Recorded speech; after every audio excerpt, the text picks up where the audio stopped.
Indonesia, Maret tahun 1966. Langit Jakarta terlihat kelabu. Di balik gedung-gedung pemerintahan yang mulai renta oleh usia revolusi, sebuah bangsa sedang berdiri di tepi jurang ketidakpastian. Inflasi meroket hingga lebih dari 600%. Harga beras naik berkali-kali lipat. Demonstrasi mahasiswa memenuhi jalan-jalan. Di dalam istana negara, seorang presiden yang pernah dipuja sebagai Bapak Revolusi mulai kehilangan kendali. Namanya Soekarno. Sementara di balik bayang-bayang kekuasaan, seorang jenderal perlahan bangkit. Namanya Soeharto. Dan di antara dua nama itu, akan muncul sebuah dokumen.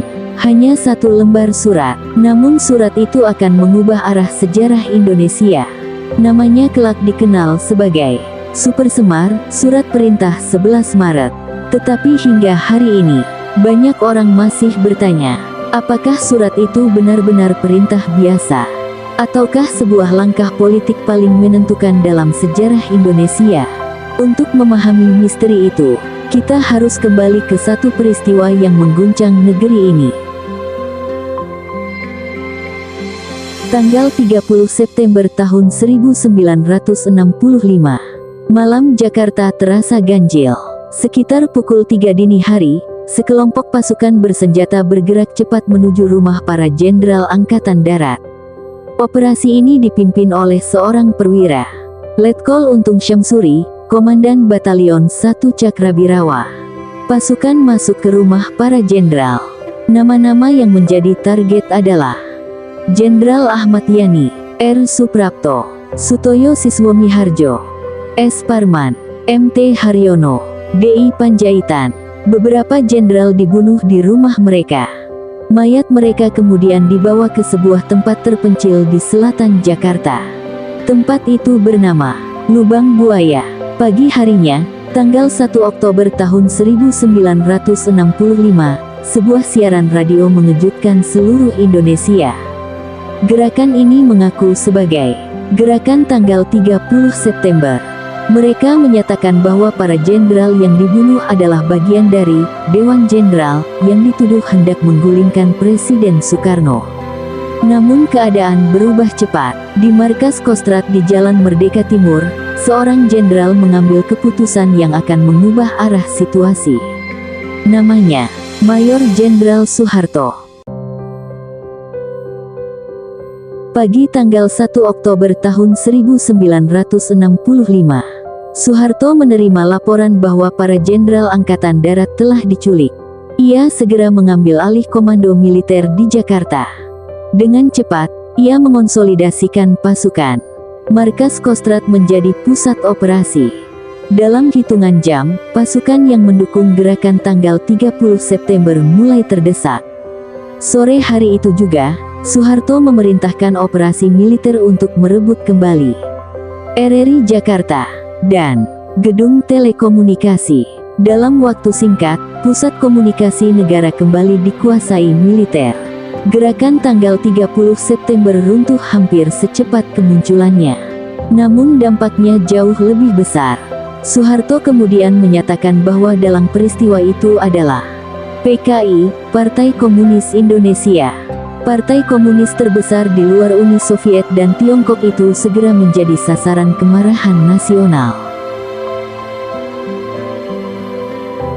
Setelah peristiwa itu, Indonesia masuk ke dalam masa paling gelap dalam sejarahnya. Antara 1965 hingga 1966, gelombang kekerasan melanda berbagai daerah. PKI dibubarkan, ratusan ribu orang ditangkap, banyak yang terbunuh dalam konflik politik yang brutal. Sementara itu, ekonomi Indonesia semakin hancur. Inflasi mencapai lebih dari 650%. Uang rupiah hampir tidak bernilai. Rakyat antre beras. Mahasiswa mulai turun ke jalan. Gerakan mahasiswa yang paling terkenal adalah Kami, Kesatuan Aksi Mahasiswa Indonesia. Mereka membawa 3 tuntutan yang dikenal sebagai Tritura, bubarkan PKI, turunkan harga, rombak Kabinet Dwikora. Demonstrasi terjadi hampir setiap hari di Jakarta. Situasi semakin menekan Presiden Soekarno. Pada awal 1966, posisi Soekarno semakin sulit. Ia masih menjadi presiden, namun dukungan politik mulai melemah. Di sisi lain, Soeharto semakin kuat karena dukungan militer. Pada tanggal 24 Februari tahun 1966, demonstrasi mahasiswa di Jakarta berakhir tragis. Seorang mahasiswa Universitas Indonesia ditembak mati. Namanya Arif Rahman Hakim. Kematian itu memicu kemarahan besar. Mahasiswa semakin keras menuntut perubahan. Sementara itu, Soekarno masih berusaha mempertahankan konsep politiknya. Nasakom, nasionalisme, agama, komunisme. Namun bagi banyak orang, konsep itu dianggap sudah runtuh. Tanggal 11 Maret tahun 1966, Istana Merdeka, Jakarta. Presiden Soekarno mengadakan sidang kabinet Dwikora yang disempurnakan. Para menteri hadir.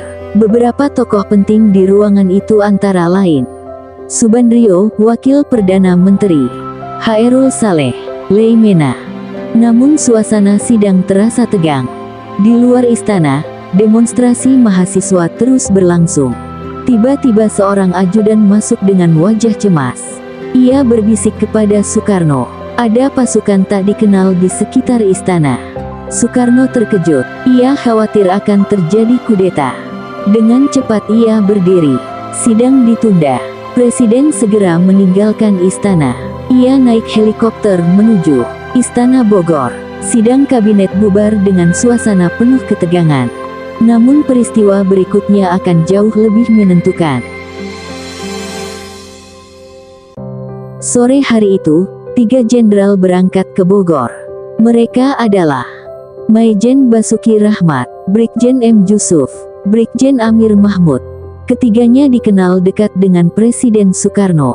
Namun mereka juga memiliki hubungan dengan Soeharto.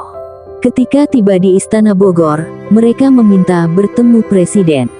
Soekarno menerima mereka di ruang tamu.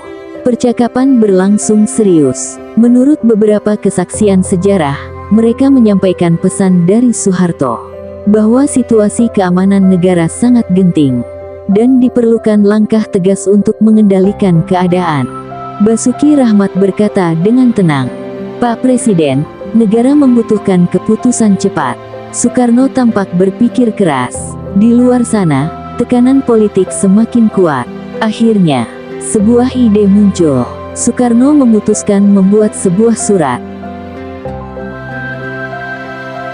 Malam mulai turun di Bogor. Sekitar pukul 19, sebuah konsep surat disiapkan.